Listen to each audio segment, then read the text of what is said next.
नमस्कार, मैं शिवानी रतूड़ी आर्यभट्ट टाइम्स में आपका स्वागत करती हूं, जहां आप जानेंगे बिहार की 5 फरवरी की ताजा बड़ी खबरों के बारे में। रुक करते हैं सबसे पहले सुर्खियों की ओर। जी हां, एक नजर विपक्ष तरसेगा एक सीट के लिए एनडीए की ताकत, उमेश कुशवाहा का बड़ा दावा। जी हां, बिहार की सियासत गरमाई, लालू यादव का बड़ा ऐलान, तेजस्वी को ही मुख्यमंत्री बनाकर रहेंगे। और राहुल गांधी का बिहार दौरा, कांग्रेस की खोई सियासी जमीन तलाशने की कोशिश या महज औपचारिकता।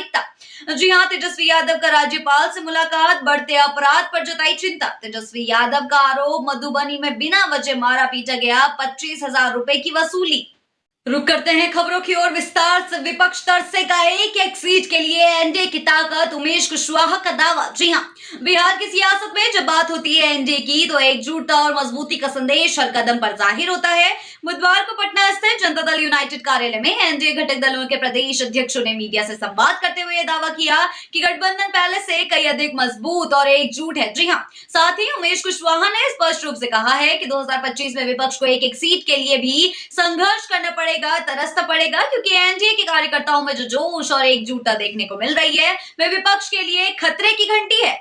बढ़ते हैं अगली खबर की ओर। राहुल गांधी ने मोदी पर किया तीखा हमला, जातीय जनगणना पर चुप्पी को बताया साजिश। जी हां, राहुल गांधी ने मोदी सरकार पर कसा तंज, बोले पीएम ने अपने 1.5 घंटे के भाषण में जातीय जनगणना का जिक्र क्यों नहीं किया।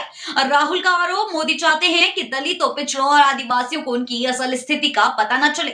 इस बयान ने राजनीतिक गलियारों में हलचल मचा दी है, जहां जातिवाद और जनगणना के मुद्दे पर तीखी बहस छिड़ी हुई है। बढ़ते हैं अगली खबर की ओर। बिहार की सियासत गरमाई, लालू यादव का बड़ा ऐलान, तेजस्वी को मुख्यमंत्री बनाकर रहेंगे। जी हां, बिहार की राजनीति में हलचल मच गई है। आरजेडी सुप्रीमो लालू प्रसाद यादव ने एक बार फिर अपने पुराने अंदाज में बड़ा बयान दिया है। लालू प्रसाद यादव ने नालंदा में जनता को संबोधित करते हुए कहा कि वे कभी झुके नहीं और ना ही कभी झुकेंगे। उन्होंने जोर देकर कहा कि इस बिहार में उनकी सरकार बनेगी और तेजस्वी यादव ही मुख्यमंत्री बनेंगे। जी हां, उन्होंने कहा, हमने जो कहा है उसे पूरा करके दिखाया है, हमने किसी के आगे कभी सर नहीं झुकाया और अब तेजस्वी को मुख्यमंत्री बनाकर ही दम लेंगे। बढ़ते हैं अगली खबर की ओर। शिल्पा शेट्टी पर कानूनी शिकंजा, मुजफ्फरपुर ट्रैफिक जाम मामले में कोर्ट ने एसएसपी से मांगी रिपोर्ट। जी हां, बॉलीवुड अभिनेत्री शिल्पा शेट्टी एक बार फिर सुर्खियों में है, लेकिन इस बार किसी फिल्म या शो को लेकर नहीं, बल्कि एक कानूनी मामले के चलते। जी हां, बिहार के मुजफ्फरपुर में उनके खिलाफ मुकदमा दर्ज किया गया है। आरोप है कि उनके कारण शहर में भारी ट्रैफिक जाम लगा, जिसमें आम लोगों को परेशानी हुई। इस मामले ने कोर्ट में संज्ञान लेते हुए एसएसपी से रिपोर्ट मांगी है।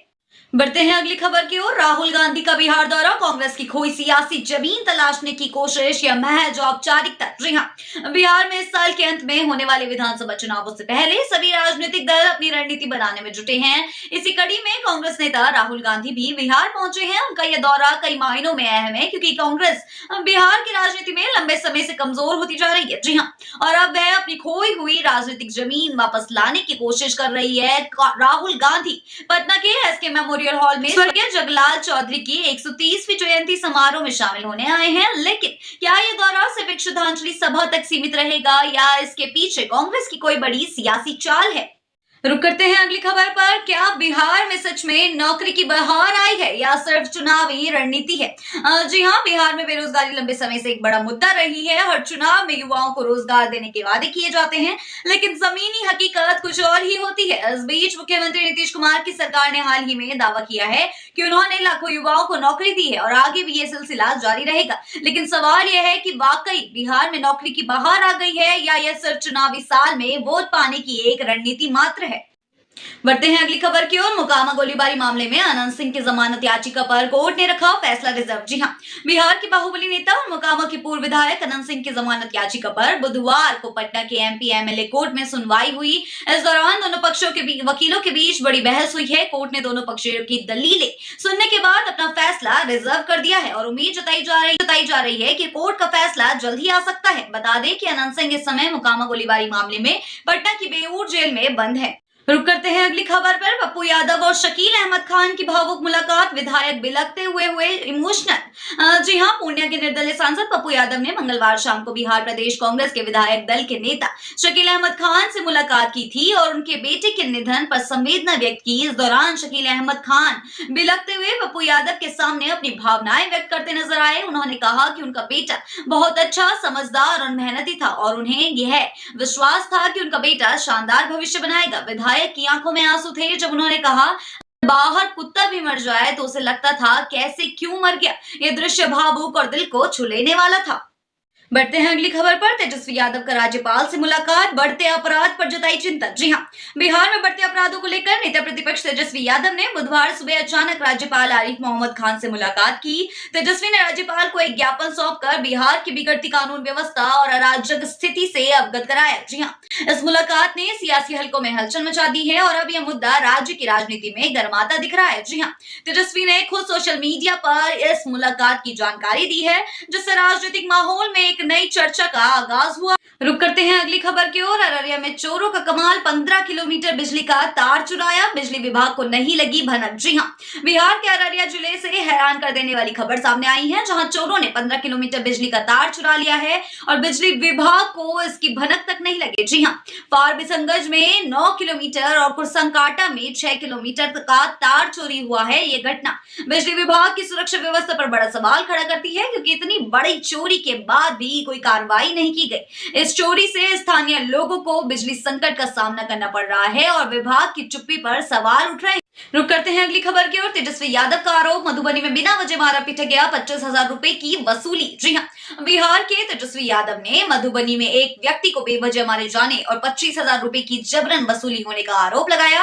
तेजस्वी ने इसे सत्ता के दुरुपयोग और राज्य की सुरक्षा व्यवस्था की विफलता करार दिया है। जी हाँ, उन्होंने मुख्यमंत्री नीतीश कुमार से दोषियों के खिलाफ सख्त कार्रवाई की मांग की है और कहा है कि इस तरह की घटनाएं बिहार में बढ़ती जा रही है, जिससे जनता में असुरक्षा का माहौल बन रहा है। रुक करते हैं अगली खबर की ओर। नीतीश ने छीना नौकरी का क्रेडिट, तेजस्वी रह गए खाली हाथ। जी हाँ, राजनीति में चालें और जोड़ तोड़ का खेल का हिस्सा बनते हैं और बिहार में जातीय जनगणना का मुद्दा तो जैसे एक ऐसे खेल में बदल चुका है जिसमें हर खिलाड़ी अपनी जीत का दावा करता हुआ नजर आ रहा है। जी हाँ, तेजस्वी यादव ने बिहार में जातीय जनगणना का पूरा श्रेय खुद लिया था और इसे अपनी सबसे बड़ी उपलब्धि मानते हुए हर मंच से इसका प्रचार किया था। उनका मानना था कि इस पहल के जरिए राज्य में सामाजिक न्याय मिलेगा और विकास की दिशा तय होगी, लेकिन अचानक कांग्रेस के सर्वोच्च नेता राहुल गांधी ने तेजस्वी यादव के इस प्रयास पर सवाल खड़ा कर दिया है। उन्होंने बिहार में की गई जातीय जनगणना को फेक करार बताते हुए इसे लोगों को धोखा देने वाला बताया है। उनका कहना था कि यदि सत्ता में आए तो देश भर में जातीय जनगणना होगी, लेकिन वो बिहार की तरह नहीं